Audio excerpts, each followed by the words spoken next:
இந்த பதிவில் வீட்டில் செய்ய வேண்டிய ஹோமங்களும் அதனுடைய பலன்களையும் மிக விரிவாக காணவிருக்கிறோம். ஸ்ரீ சஷ்டியன் யூடியூப் பக்கத்திற்கு வரவேற்கிறேன். அனைவருக்கும் வணக்கம். முதலாவதாக மகா கணபதி ஹோமம். நம்மளுடைய இந்து மதத்திலே முழு முதற் கடவுள் என்று அனைவராலும் போற்றப்படுகின்ற பார்வதி பரமேஸ்வரனுடைய மூத்த குமாரனான நம்மளுடைய மகா கணபதி வழிபாடு மகா கணபதி ஹோமம் செய்வதன் மூலமாக வாழ்க்கையிலே இருக்கக்கூடிய தடைகள் எல்லாம் அகன்று வாழ்க்கையில் மகிழ்ச்சியானது பெருகும். நீண்ட நாள் நடைபெறாமல் இருந்த நல்ல காரியங்கள் எல்லாம் தடைகள் நீங்கி நல்லபடியாக நடைபெறும் என்பது நம்மளுடைய வழக்கம். அடுத்தது மகாலட்சுமி ஹோமம் அல்லது குபேரலட்சுமி ஹோமம் என்பார்கள். அன்னை மகாலட்சுமி மற்றும் குபேர பகவானை வழிபடும் பொழுது நம்மளுக்கு செல்வங்கள் அதிகரிக்கும், தனம் தானியம் பெருகும், பண வரவு தொழில் வியாபாரங்களிலே அதிகரிக்கும், தொழில் வியாபாரங்களானது அபிவிருத்தியாகும். அதனாலே மகாலட்சுமி ஹோமம் குபேரலட்சுமி ஹோமமானது செய்யப்படுகின்றது. நவக்கிரக ஹோமம் வாழ்க்கையிலே இருக்கக்கூடிய துன்பமெல்லாம் விலகி இன்பங்கள் பெருகவும். இன்றைக்கு ஜாதகத்தில் பார்த்தோம் அப்படின்னா நிறைய தோஷங்கள் என்னென்னா செவ்வாய் தோஷம், நாகதோஷம், புத்திர தோஷம் மற்றும் அனைத்து நவக்கிரக தோஷங்களும் விலகுவதற்கு இந்த நவக்கிரக ஹோமம் செய்வது மிகவும் சிறப்பு. அடுத்ததாக ஸ்வயம் வரகலா பார்வதி ஹோமம்.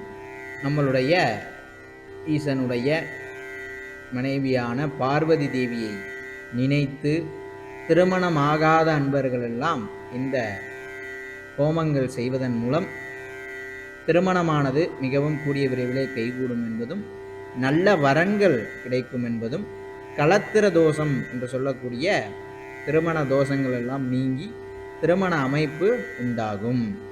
அடுத்தது புத்திர காமேஷ்டி ஹோமம். சந்தான கோபாலகிருஷ்ணரை நினைத்து திருமணமான அன்பர்களுக்கு குழந்தை பேறு பெறுவதற்கும், கர்ப்ப தடைகள் ஏதேனும் இருந்துச்சுன்னா அதெல்லாம் நீங்குவதற்கும், சந்ததியானது விருத்தி அடைவதற்கும், வம்ச விருத்தி அடைவதற்கும் இந்த புத்திரகாமேஷ்டி ஹோமமானது செய்யப்படுகின்றது. தசரத மகாராஜாவே புத்திரகாமேஷ்டி ஹோமம் செய்த பிறகுதான் ராமர், லக்ஷ்மணர், பரதர், சத்ருகனர் ஆகியோர் பிறந்ததாக கூறப்படுகின்றது. அடுத்தது ஆயுஷ்ய ஹோமம் மற்றும் மிருத்யுஞ்சய ஹோமம். இது சிவபெருமானுடைய மூலமந்திரத்தினாலும் ஆயுர் தேவதைகள் மூலமந்திரத்தினாலும் வழிபாடு செய்யப்படுகின்றது. ஆயுள் ஆரோக்கியம் அதிகரிக்கவும், யம பயம் மற்றும் மரண பயம் நீங்கவும், வாழ்க்கையிலே இருக்கக்கூடிய துன்பங்கள் விலகவும், மன அமைதி மற்றும் ஆரோக்கியம் பெருகவும் இந்த ஹோமங்கள் செய்யப்படுகின்றன. அடுத்தது தன்வந்திரி ஹோமம்.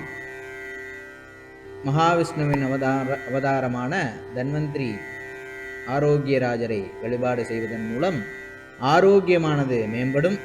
சரியான மருத்துவம் கிடைக்காதவர்களுக்கு அந்த மருத்துவம் கிடைக்கும், மருத்துவ செலவுகளுக்கு அந்த பணங்கள் எல்லாம் கிடைக்கப்பெறும்.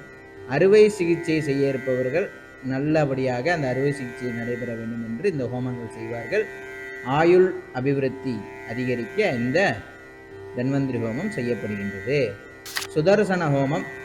சுதர்சனர் நம்மளுடைய மகாவிஷ்ணு கையில் இருக்கக்கூடிய சுதர்சன சக்கரத்தை மூலமந்திரங்கள் சொல்லி வழிபாடு செய்வதன் மூலம் எதிரிகளுடைய பயம் நீங்க பெறும், தொழில் வியாபாரத்தில் போட்டிகள் குறையும், கண் திருஷ்டி, பில்லி, ஏவல், சூனியம் போன்ற பிரச்சனைகள் மற்றும் தீய சக்திகளுடைய பிரச்சனைகளிலிருந்து விடுபடலாம். அதற்கு அடுத்ததாக ஏகாதச ருத்ர ஹோமம். சிவபெருமானை வேண்டி அவருக்கு உகந்த ருத்ர ஜபத்தை 11 முறை பாராயணம் செய்து இந்த ஹோமமானது நடைபெறுகின்றது. அனைத்து காரியங்களும் வாழ்க்கையிலே சித்தியாகும், குடும்ப ஒற்றுமை அதிகரிக்கும், ஆயுள் ஆரோக்கியம் பெருகும், ஆன்மீக சக்தி வீட்டிலே நம்மளுடைய மனதிலே பெருகும்.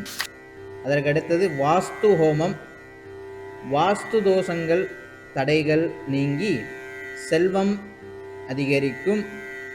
நேர்மறை ஆற்றல்கள் வீட்டிலே அல்லது தொழில் ஸ்தாபனங்களிலோ ஆலயங்களிலோ அதிகரிப்பதற்கு இந்த ஹோமங்கள் வாஸ்து ஹோமம் செய்யப்படுகின்றது.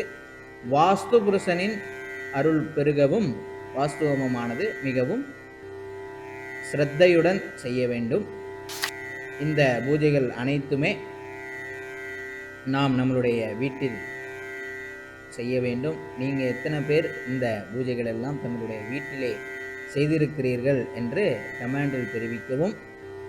அது மட்டுமல்லாது இந்த பதிவு உங்களுக்கு பிடித்திருந்தால் உங்களுடைய நண்பர்கள் மற்றும் உறவினர்களிடம் ஷேர் செய்து சப்ஸ்கிரைப் செய்து கொள்ளுமாறு கேட்டுக்கொண்டு விடைபெறுகிறேன். நன்றி, வணக்கம்.